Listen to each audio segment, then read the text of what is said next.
With the advance of summer, long spells of hot, dry weather mark the beginning of another fire season. In the Rockies, as temperatures mount, the forest becomes tinder dry. A single bolt of lightning, a tossed cigarette butt, can touch off a holocaust. Forest fires are fought in the trenches.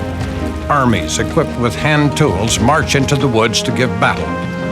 And they are fought from the air by pilots flying bombing runs with tankers.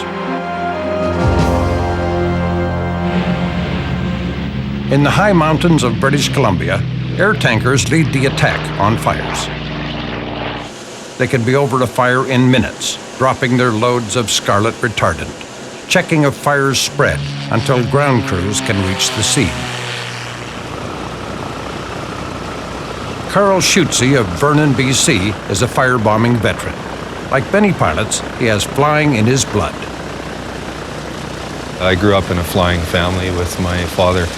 Had a small airline and basically grew up in airplanes, but started out firebombing in '85 and I've done it ever since. So the last this is my 16th season as in the firebombing industry. Firebombing missions have all of the elements of a wartime bombing raid. With his tanker loads of retardant, Schutze tries to create a perimeter around the fire to prevent its escape. We drop around the fires as a fire guard, and it's all backed up by ground crews. Really, we don't put fires out, we retard the spread of them. BC's inland mountains are always treacherous flying country. The dangers are compounded when valleys are filled with smoke. Well, it is definitely challenging flying. There's a lot of downdrafts, so you have to fly your way around that. Plus, when you get into a big fire, there's the hazards of the turbulence and the low visibility. A lot of times we're exiting through the smoke and flames right next to us, so you can feel the heat into the cockpit. You do get the odd ember in occasionally. Carl Schutze flies for Conair Aviation from its home base in Abbotsford in BC's Fraser Valley. The company's expertise in firefighting has won it an international reputation. It maintains one of the world's largest aerial firefighting fleets, 42 fixed-wing aircraft. During the fire season of 2000, Conair was stretched to the limit, fighting fires that raged throughout BC, Alberta, and Yukon. Then came a cry for help from across the border in Montana, where the biggest wildfires in history were racing through the mountain valleys out of control.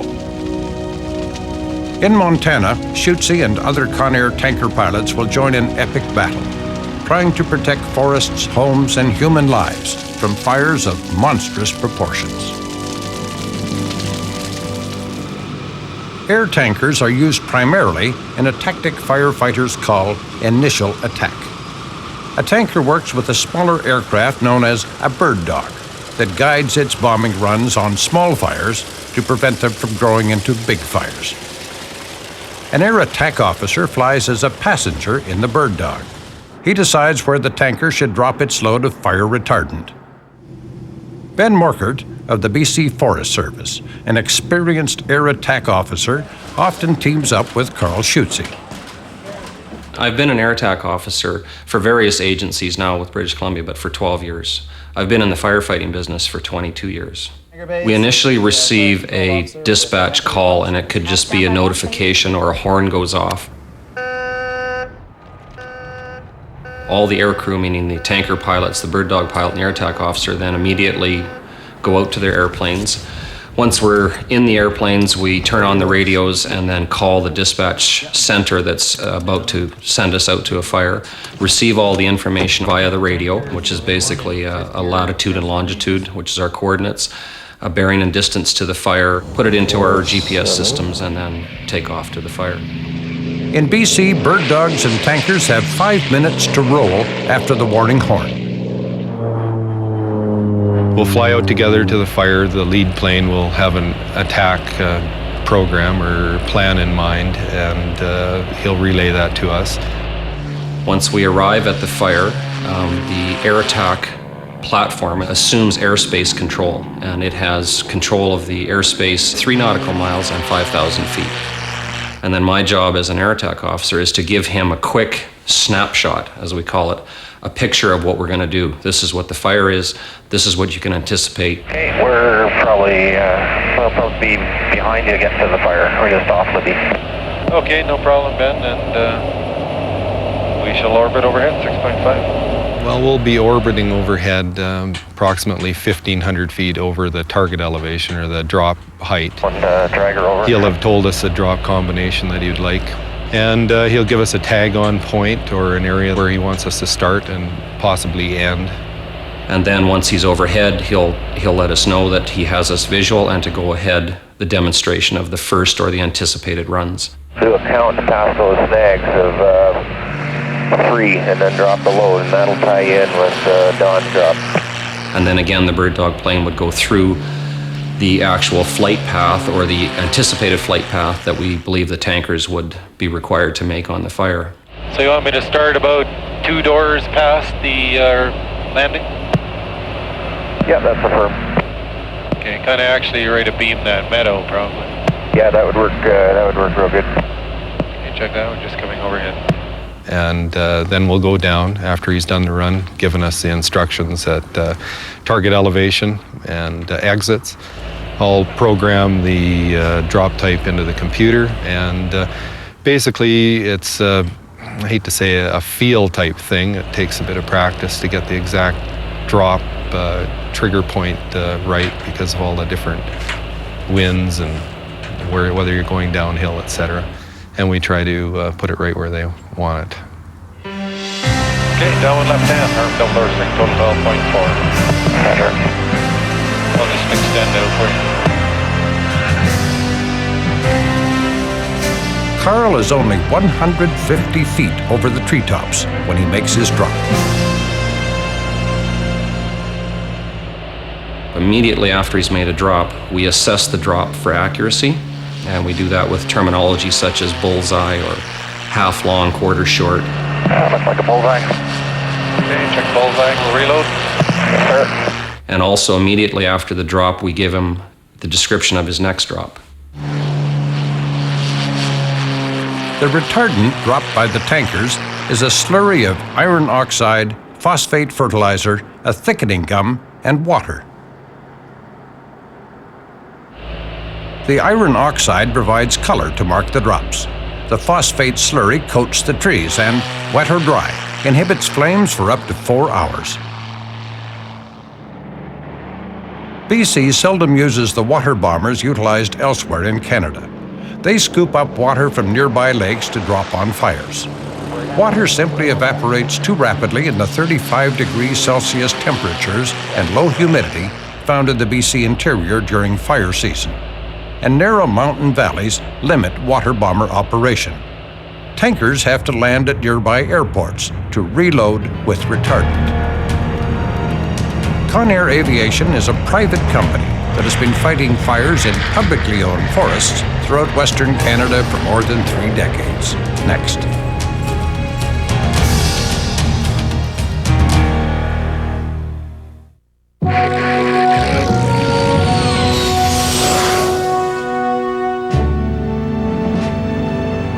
Aircraft and modern communications have revolutionized the techniques of fighting forest fires. At the turn of the century, men traveled into the bush on horseback with supplies and equipment loaded on pack trains of mules. Early day trucks brought a degree of mechanization, but there were few roads into the hinterland, and lightning fires often went undetected for weeks.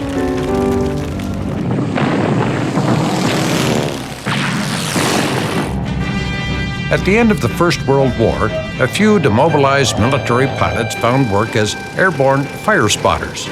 Their usefulness was limited. They had no radios aboard their war surplus aircraft.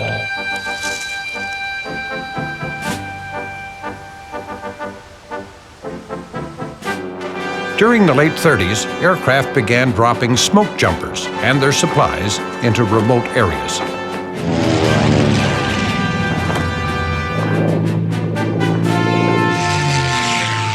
World War II aviators learned to start fires with incendiary bombs. Some thought they could stop fires by dropping water bombs, canisters filled with water. It didn't work. American engineers installed a rubber weather balloon filled with water into the bomb bay of a Navy torpedo plane. The balloon was ruptured by an electrical charge. It was the first air tanker. A Stearman biplane got a refinement, a water release system manually controlled from the cockpit. Water drops were found marginally useful against small fires, but the tanks carried little water, and in high summer temperatures, much of it evaporated before hitting the ground. Only when chemical retardants were added to the water in the late 50s did the air tanker become a useful weapon in fighting forest fires. Today's air tankers are bigger, techniques more sophisticated, but the key to their much higher rate of success, dramatic improvements in communications. The city of Kamloops in the southern interior of BC is home to the world's most sophisticated air tanker operation. Provincial Air Tanker Centre, Heidi speaking. Jeff Berry is manager of BC Forest Service's Air Tanker Centre. The Provincial Air Tanker Centre is in charge of the logistics support, strategic planning for the provincial fleet of air tankers. We're pretty well the only fully centralized air tanker program in the world. And from this centre, all the 6 fire centres request their air tanker services through here, and our job is to supply them with the necessary response from an air tanker perspective. Companies like Conair supply air tankers, Bird Dog aircraft, and their pilots. The BC Forest Service provides logistics, communications, and air attack officers. It's a successful public-private partnership. Down the south. Yeah, we're not going to have to worry about anything in the north. We got Prince George to cover off this little bit in the trench, and then everything is central down in the south here, which is where our problems are going to be. Sure. The whole thing in terms of managing air tankers starts with weather. The BC Forest Service maintains a network of over 200 automated weather stations in the forest, measuring things like relative humidity, rainfall, wind speed, and temperature. That information is collected every hour and dumped into a central computer. Using the Canadian Fire Weather Index system, it calculates a series of codes and indexes. That then produces us a map, showing us the probability of a fire start, and in the event of a fire start, how intense or aggressive the fire is going to be. We use that map to position the air tankers around the province. It's basically like a chessboard, and our job is to make sure the airplanes are there before the problem occurs. Doug 8, Central Dispatch, go ahead. A lot of times on the dry, busy summer days, our first notice of a fire comes through what's called an initial phone report. And the operators in Victoria do their best to get as much information from each caller about the fire and report that into the dispatch system, which any one of the 6 fire centers can see. The fire center who's responsible for the particular area the fire is in would then determine the type of response required to that fire, which may include ground crews, heliattack crews, tank trucks, skidders. We're one of the tools. Once they've determined that they need air tankers and they've requested us electronically by pushing that tanker request button, it comes up on our screen electronically as an ATR, and the dispatcher goes through a very quick process of determining a bearing and distance calculation, which gives us our response options. We're looking at which group is the closest and which base is the closest group to reload at.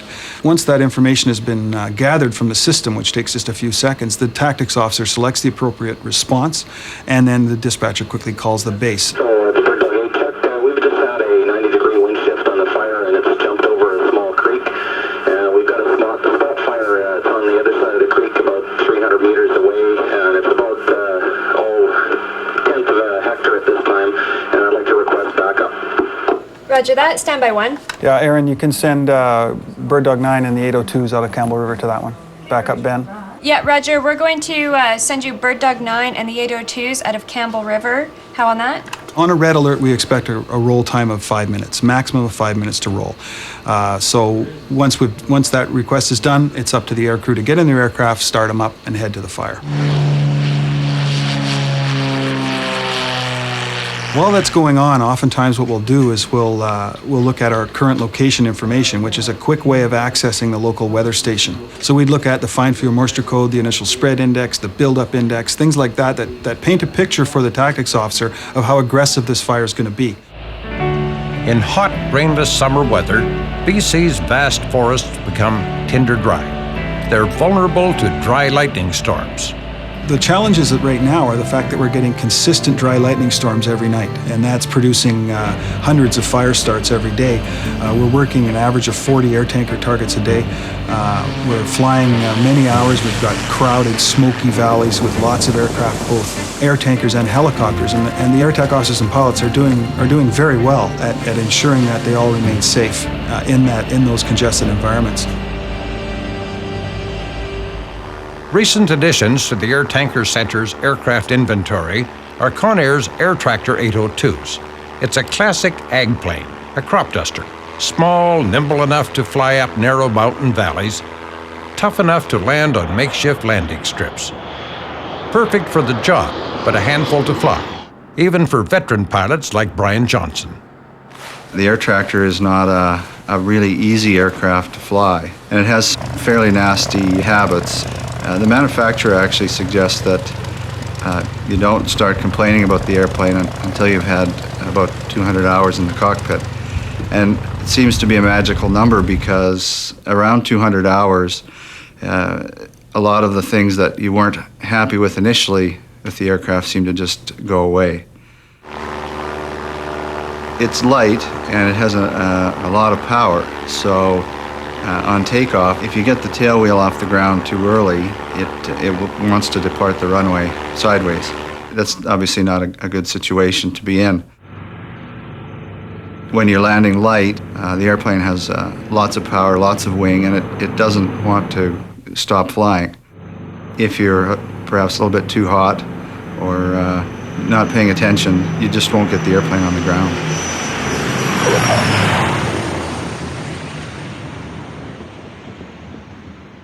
Brian's group of air tractors has been dispatched to an airstrip at Creston, near the U.S.-Canadian border. The area is endangered by fires spreading north from the U.S., and the strip is too short for the bigger air tankers. We're here in Creston, BC right now, and we're here because the United States has a major fire problem, and we're experiencing many of the same conditions here in BC on our side of the border. If we're on what's called red alert, we can be in our airplane and loading within a matter of a couple of minutes. It then takes 2 or 3 more minutes to actually load the aircraft and another 1 or 2 to taxi out and take off.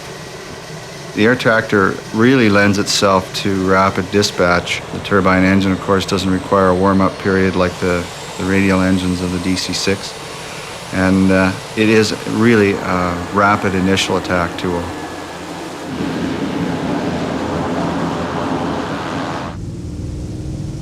We carry 800 gallons of retardant.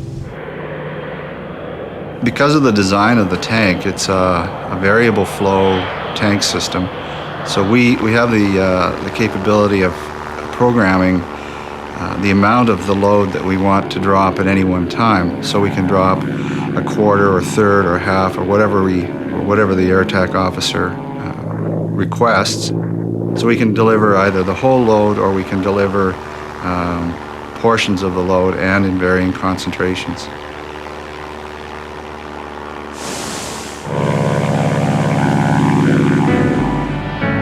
Flying the air tractor allows Brian Johnson to do the kind of flying airline captains can only dream about. From a pilot standpoint, it's pure flying. There's no other flying like it. A pilot doesn't get to do the things that we do in the course of our job ever in an airline career or a charter environment. We don't win all of the battles that we start, but when we come home at the end of the day, that we know that pretty well that we've done the best we can, and there's closure. We can move on to the next fire. A battle across the border. Next.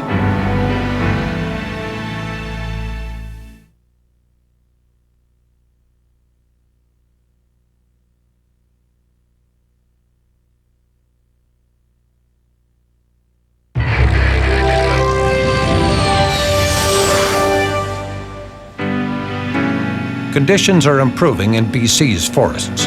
The swift deployment of a fleet of air tankers keeps most fires small and containable. It's a different story across the border, where great plumes of smoke rise from devastated forests. Montana, land of jagged mountain ranges, colorful cowboys, and the occasional bear.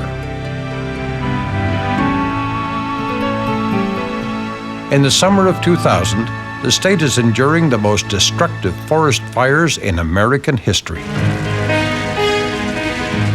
Fires are burning through great swaths of forest in Montana and in Idaho and Oregon, gathering strength with every passing day. Montana is the hardest hit, and exhausted American air tanker crews need help. The pilots of Conair fly to Montana to join a massive aerial bombardment orchestrated by Barry Hicks, aviation manager for the Western Region, U.S. Forest Service.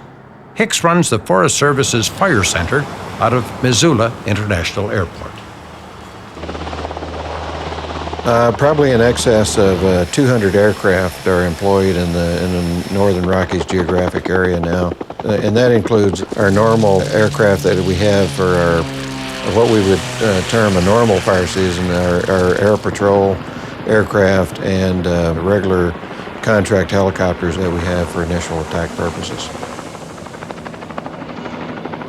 Hicks is a Forest Service veteran with lots of experience in mountain forest fires. Well, my first fire season in Montana was in 1963, so I do have a long history in Montana. And this fire season is going to be one of the historical events that people will remember for a number of years. It will rank up against all of the fire season prior to now, and depending on how it turns out, the rest of the season may exceed the fire season of 1910. The 1910 Montana fires killed 85 people and destroyed millions of acres of timber. 25,000 firefighters, including crews from Ontario, New Zealand, and Australia, have been enlisted to fight this latest outbreak. Many of the fires are out of control. We have lost a significant number of structures, homes, outbuildings, and the like, as well as infrastructure property and power lines that have been affected, radio transmitter sites on mountaintops that have been burned over, and then the disruption to lives that have occurred through the evacuations that have gone on in communities and that sort of thing. And luckily, so far, we haven't had a loss of life as a result of the fires. In Montana, as in much of BC, the high temperatures, low humidity levels, and lack of suitable lakes makes water bombing impractical. Air tankers, including the C-130 Hercules, are the weapons of choice. P-3 pilot Terry Johnson is one of the most experienced tanker pilots. He's exhausted and frustrated after a summer of fighting the fires. We get overwhelmed. We only have 40 federal air tankers in this country, and normally that's enough. But some years we get overwhelmed, and this is one of them. The only other year I've seen that would compare anywhere near this would be 1994. We had quite a few fires up in this area then, but nothing like this. This is just, it's been unbelievable. We were out on a fire the other day, and I commented to the bird dog that it was unusual because from that fire we can only see 6 others. Procedures for swapping air tanker crews between Canada and the U.S. to fight big fires are well established. The BC Forest Service was among the first to respond to the American call for help. BC's response was coordinated by Jeff Berry at the Air Tanker Center in Kamloops. When the situation in Montana began to really heat up, the U.S. Forest Service requested us through our Canadian Interagency Forest Fire Center in Winnipeg to supply them with nationally certified air attack officers and aircraft. We've exceeded our ability to deal with it with the resources that we normally have at our disposal. So bringing in the Canadian assets has tremendously enhanced our ability to deal with the situation. Air Attack Officer Ben Morcourt and DC-6 pilots Don Fair and Carl Schutze with Conair tankers 50 and 51 are among the Canadians answering the international call for assistance. The Canadians will join a tanker squadron that includes the P3 flown by Terry Johnson. The Canadians come in, they bring their entire operation, the bird dogs and the air tankers, and they do an excellent job. They're very professional firefighters. They've been a joy to work with. Both years that I've been the lone Yankee amongst the Canadians. Carl Schutze sees it as just another opportunity to attack a forest fire. They're stretched very thin right now, and I personally haven't seen a fire season like this since 1985 in British Columbia. The Canadians hurled themselves into battle, flying long hours. Well, I personally arrived in Tanker 450 on the 4th of August from British Columbia. Been down here for 2 weeks now, and I've flown 80 hours in the last 2 weeks. That's very busy for this type of business. It seems to be ongoing and with no end in sight. The tanker crews have been working a rash of big fires in the Kootenay National Forest, a protected wilderness area. As soon as one fire is contained, they're assigned to another. On their hit list now, a stubborn fire on Elk Mountain, about 70 miles northwest of their Missoula base. Bird Dog pilot Scott Eichel and Air Attack Officer Ben Morcourt ready for their new assignment. Eichel puts together his flight plan, while Morcourt helps to prepare the aircraft.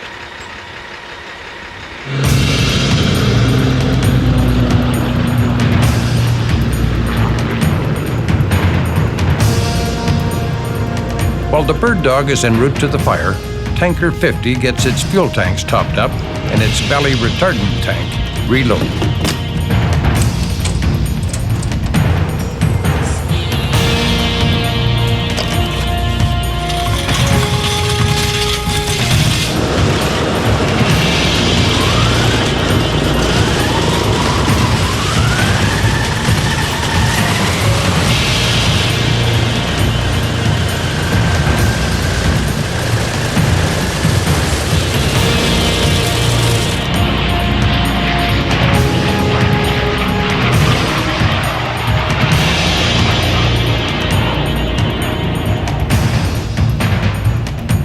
Once over the fire, Air Attack Officer Morcourt and his pilot Eichel try to determine the most effective drop point and plot a safe route for the tanker's approach and exit from the fire. The relationship between the Air Attack Officer and the pilot is we call it it's a team.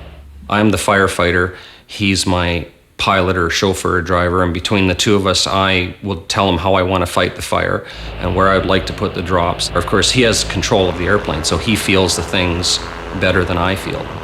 And then between the two of us, we decide, yes, that's a good run, or that will be a good drop, and yes, we can meet our objectives on this fire. When the tanker arrives, Ben Morcourt radios his attack plan to Carl. The tanker pilot is given precise instructions for his bomb run. Okay, you want me to tag onto the head of the retardant and run it down the fire line, I take it, just passing over top of those retardant red trees? That's right. I'm just going to maybe have Sean tell you where he might want you to start the load a little later or at the same place. I'll just let him figure it out here. Okay, Brian, check that. We're about your 2 o'clock, a little bit higher. And the head of Dawn's retardant runs down to about the heaviest smoke over the hill? It runs actually just a little past that, down towards that dozer line. Okay, check. Yeah, I see some ground fire in there. Your line looks pretty good. Okay, hold the power and don't wait to come up. Gotcha. Until I call for it. Final alarm. Gotcha.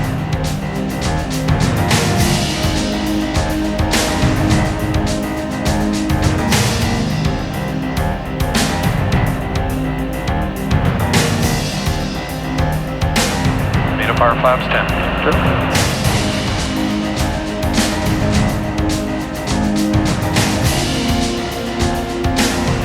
How was that? Oh, piece of cake. If it was a bullseye. The 4-engine DC-6B was designed for airline work, not for low-level bombing runs.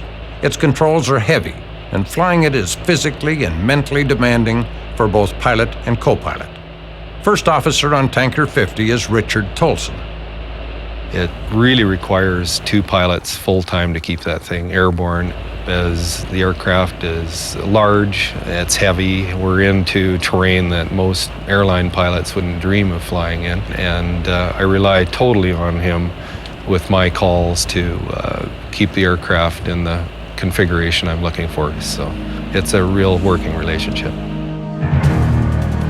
The Elk Mountain fire partially contained, Tanker 50 heads back to its Missoula base. Flying into an inferno, next.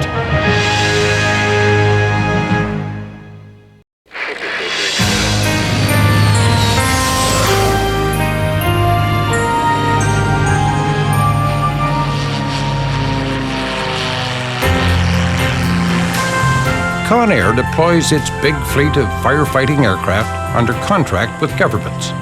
It's not a well-known company outside of the general aviation industry, but over the years it's become a world leader in the techniques of controlling forest fires from the air. Rick Peterson is Conair's Vice President, Operations. Conair Aviation was the founding division and group for Conair. It was started 31 years ago, and it is focused on providing what we call specialty aviation services to fire management organizations, mainly in Western Canada. The Conair Aviation division has 42 fixed-wing aircraft that we operate. On the firefighting side, or the aircraft that are committed or dedicated to firefighting services, we have a fairly wide variety of aircraft. The workhorse of Conair's fleet is the DC-6B. It's an older aircraft. The prototype took to the air in February 1946, more than half a century ago. Pilot Don Fair has been flying DC-6s for years. Okay, what we have here is a Douglas DC-6B air tanker. It's an airplane that started life as an airliner, and if in the late 40s or all through the 50s you went to Hawaii or Europe, you almost certainly flew on one of these. And they've been a successful air tanker. Probably the thing that makes it different most from a modern airplane, a turbine airplane, is the fact that it's the last of the piston engine airliners. And by that I mean it's got 4 Pratt & Whitney R2800 engines in them, and they're an 18-cylinder engine, a 2800 cubic inch, basically 2 rows of 9 cylinders, one behind the other. And it was probably the most produced round engine or radial engine ever done in the Western world. In its tanker conversion, the DC-6B airframe weighs 57,000 pounds. It carries about 11,000 pounds of fuel and oil. Like all Conair Aviation air tankers, it's been stripped of all non-essential weight to increase its payload, 25,000 pounds of fire retardant. So when you add all that up, you come in under the gross at 97,000, and that's as much as you want to carry in these temperatures and at these density altitudes.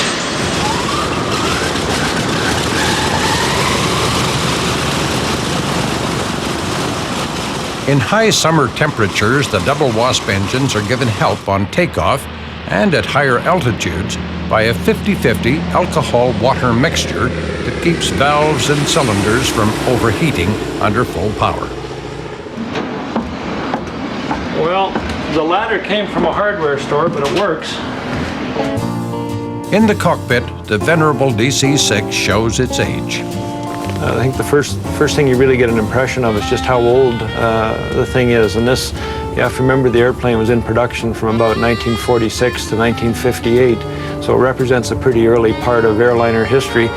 And one of the first things you sense is how small the front windows are.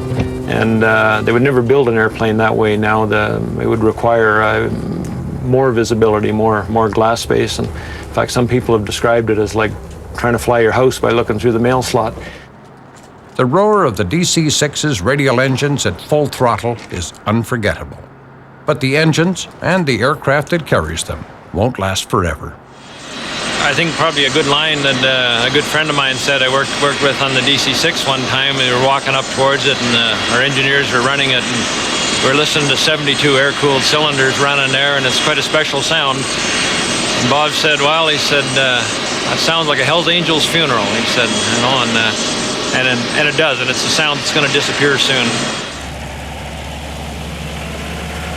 As we're moving into more turbine equipment, we certainly are phasing out the DC-6 aircraft.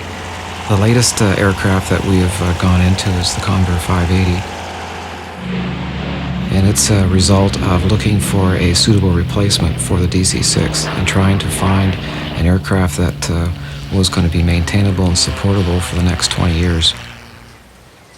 Conair's specialty is to acquire older aircraft and turn them into useful, updated firefighting machines. The Convair 580 is another late 1940s aircraft, originally piston-engined, but it got new life in the 50s and 60s when it was given turboprops. Now another transformation into air tanker. You're taking typically a commercial aircraft, and in some cases a military aircraft, usually completely stripping it of non-essential equipment such as electronics and avionics and in some cases environmental systems in terms of pressurization and air conditioning, and adapting a tank and gating system to it and modifying it. Conair pilot Rod Bowles oversees the 580 conversion program. The process was done very quickly with the cooperation of three companies, of course Conair, Kelowna Flightcraft, and Aero Union in Chico, California. Kelowna Flightcraft were the people that were going to engineer the stripping out of the aircraft and lightening it. Aero Union had a tank that was about 300 inches long that they used in their P3 conversions, which could be shortened by a third to fit under this aircraft. Attaching a retardant tank to the belly of the 580 avoids major structural changes to the fuselage. A false nose that housed the old airliner's 180-pound weather radar is removed, giving it an unusually blunt nose. Yeah, but confirm we've got that set. Third at max. Rod Bowles, too, enjoys Conair's vintage aircraft. Aircraft that are cost-efficient for the highly seasonal job of fighting fires. I've been with Conair Aviation since 1975. Got a great desire to fly these old aircraft. I love them, and it's much more fun to me than the thought that I could go fly an airliner. This is a better deal. Power and flaps. Nice approach. Look good.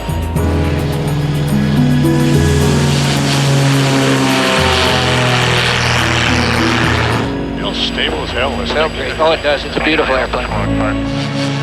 Aerial firefighting has a long and colorful past. Next.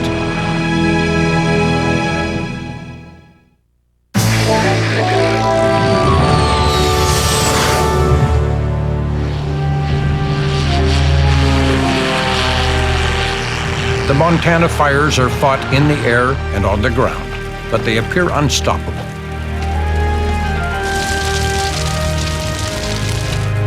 Weary crews pray for rain, but the weather continues hot and dry, and high winds send the flames leapfrogging across the mountainsides, forcing many to evacuate.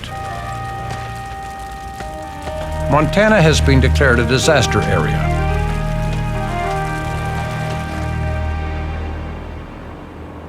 Most of the tankers lack modern avionics. They can't fly on instruments, only by visual flight rules. With smoke blanketing the Missoula airport, Barry Hicks has to send his tanker squadrons 93 miles north to Kalispell Tanker Base at the Glacier Park Airport. Winds that have cleared the air over Kalispell are a mixed blessing, for they have also stirred the fire on Elk Mountain into renewed life. The one that just keeps coming back is one called the Oak Mountain Fire. It's about 30 miles west of right here, and we just can't seem to put it out. We put down a lot of retardant, and the next day we go back and all of our retardant is inside the black. It's all been burned up. It's extremely dry, and there's just terrible fire conditions out there. Canadian pilots working the Montana fires say they seldom see fires this big back home. They seem to work a lot of bigger fires down here. not as concentrated on initial attack when the fires are smaller. And we seem to expend a lot more effort on small fires, which I personally prefer, bombing them while they're small and easy to contain. The fires in Montana are, for the majority, very large fires, and that's the main reason when you get to a situation where Canadian resources go to the United States, it's already a bad situation. Once again, the Canadians attacked that stubborn Elk Mountain fire. To Carl Schutze at the controls of Tanker 50, the fire is relentless, a force of nature. We're going to want to reinforce that retardant you laid in there last time, just to make sure it doesn't get through. Okay, check that. Double door string, total 12.3. Confirm.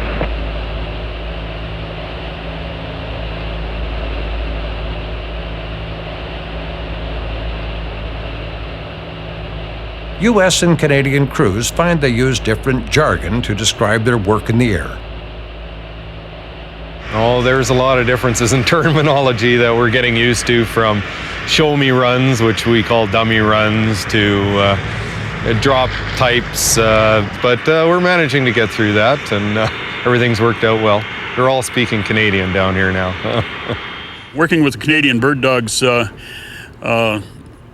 you have to learn to think Canadian and just listen to their terminology. It can be understood. It's not a problem.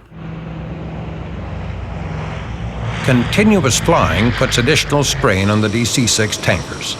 Don Fair's Tanker 51 is forced to land with engine trouble. My co-pilot, he looked back at number 4 engine. He could see the oil leaking out. The engine was still running good, but there was a significant amount of oil leaking down the outside of the cowling. So we opted to come back into Glacier Park and take a look at it. But this has got oil fairly far forward in it, so that's probably not a good sign.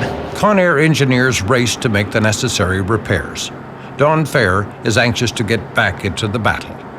Number 4 engine had a crack in one part of it there where the valves are carried. So that required the engineers to remove that one cylinder and replace it with a new one. And that takes them about 10 hours to get through that job, and then yesterday the aircraft was returned to service.